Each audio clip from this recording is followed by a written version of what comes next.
ప్రయత్నపూర్వకంగా శ్వాస ప్రక్రియను చేయరాదు.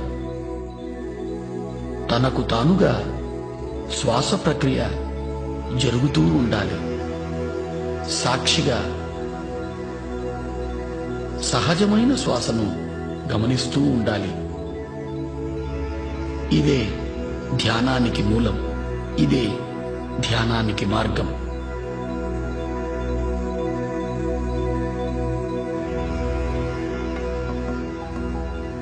ఆలోచనల వెంట పోరాదు.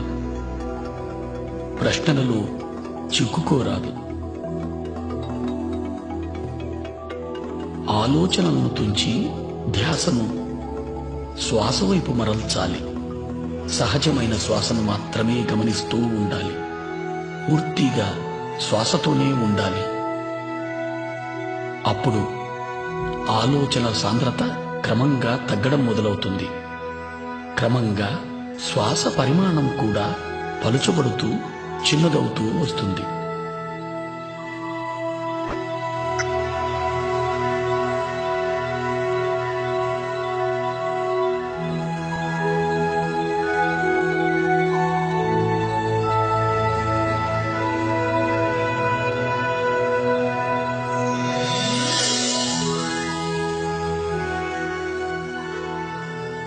చివరకు పూర్తిగా చిన్నదై రెండు కన్నుమొమ్మల మధ్య చిన్న వెలుగుగా ఉండిపోతుంది. ఈ స్థితిలో ఆలోచనలు ఉండవు. శ్వాస కూడా ఉండదు. ఇదే ఆలోచన రహిత స్థితి. ఇదే నిర్మల స్థితి. ఇదే ధ్యాన స్థితి.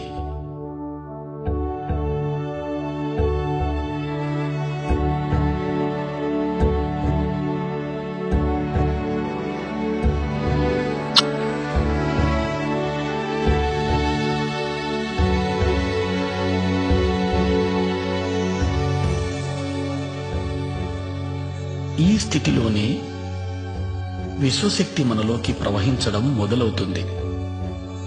ఎప్పుడైతే మనం అధికంగా ధ్యానం చేస్తామో అధికంగా విశ్వశక్తిని పొందడం జరుగుతుంది.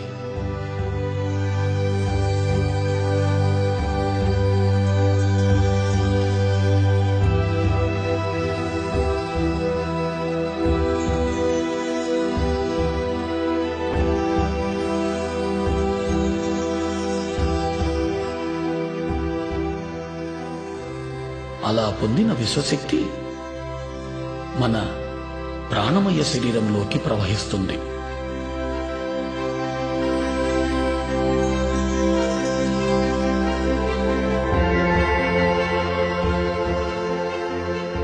ప్రాణమయ శరీరం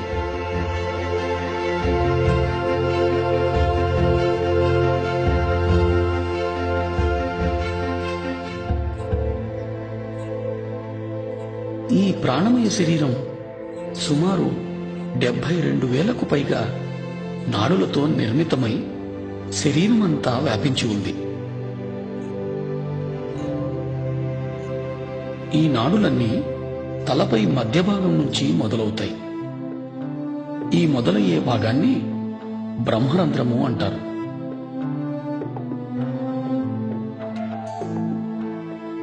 ఈ నాడులన్నీ తలపై భాగంలో ఉన్న బ్రహ్మరంధ్రం నుంచి ప్రారంభమై దేహమంతా చెట్ల వేర్లలా వ్యాపించి ఉన్నాయి.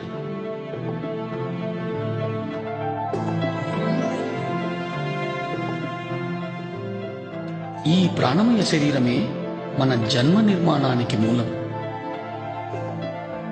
ఈ ప్రాణమయ శరీరమే మన నడతకు, నడవడికకు ఆధారం.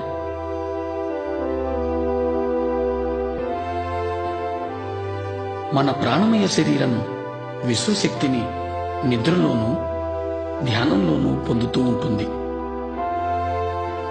ఇలా పొందిన విశ్వశక్తిని మన శరీరము, మనసు, బుద్ధి చేసే పనులకు వాడుతూ ఉన్నాం. అనగా శారీరక ప్రక్రియలు, చూడడం, మాట్లాడడం, ఆలోచించడం మొదలైనవి.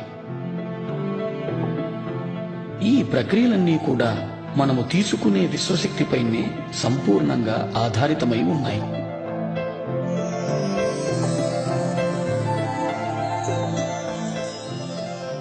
మనలోకి ప్రవహించే విశ్వశక్తి సంపూర్ణంగా మన ఆలోచనలపైనే ఆధారితమై ఉంది. మనకు ఆలోచనలు ఉన్నప్పుడు మనలోకి విశ్వశక్తి ప్రవాహం నిలువరింపబడుతూ ఉంది. అనగా ఆలోచనలు మన విశ్వశక్తిని అడ్డగిస్తున్నాయి. ఎప్పుడైతే విశ్వశక్తి ప్రవాహం ప్రాణనాడులలో తగ్గుతుందో అప్పుడు ప్రాణనాడులు కుంచుకుపోతాయి. అలా కుంచుకుపోవడం వలన ప్రాణమయ శరీరంలో మచ్చలు ఏర్పడతాయి. ఆ మచ్చలే క్రమంగా స్థూల శరీరంపై వ్యాధులుగా రూపాంతరం చెందుతాయి. అంటే అన్ని రోగాలకు మూలం ప్రాణమయ శరీరంలో ప్రాణశక్తి లోపం.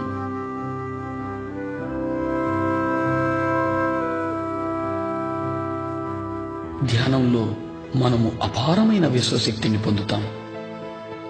ఆ శక్తి మన ప్రాణమయ శరీరంలోని అన్ని నాడులలోనూ ప్రవహిస్తుంది. ఎప్పుడైతే ఈ విశ్వశక్తి మన నాడులలో ప్రవహిస్తుందో ఆ ప్రవాహపు తీవ్రతకు నాడులలో ఉన్న అడ్డంకులన్నీ తొలగిపోయి మచ్చలన్నీ మాసిపోతాయి. ఎప్పుడైతే మచ్చలన్నీ మాసిపోతాయో అప్పుడు మనం అన్ని రకాల రుగ్మతల నుంచి విముక్తి పొందగలుగుతాం.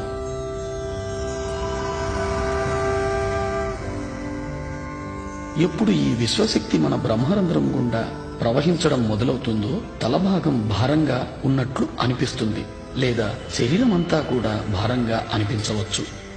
ప్రాణనాడులలో ప్రాణశక్తి ప్రవహిస్తూ శుద్ధి చేస్తున్నప్పుడు ఆ ప్రదేశంలో దురద పెట్టినట్టు గాని నొప్పిగా గాని అనిపించవచ్చు.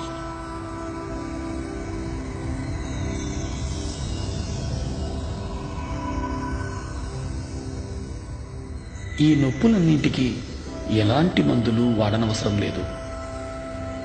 ధ్యాన సమయాన్ని పెంచడంతో ఈ నొప్పులన్నీ తగ్గిపోతాయి.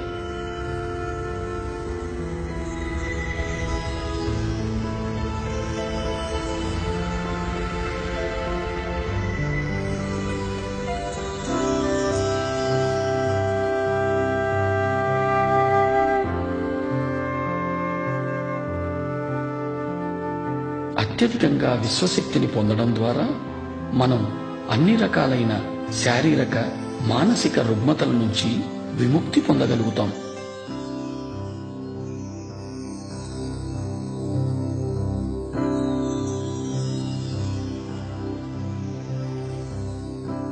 ధ్యానాన్ని పిరమిడ్లో చేస్తే ధ్యాన స్థితి మనము 3 రెట్లు తొందరగా పొందగలుగుతాం. ఇప్పుడు మనం పిరమిడ్ యొక్క శక్తిని గురించి తెలుసుకుందాం.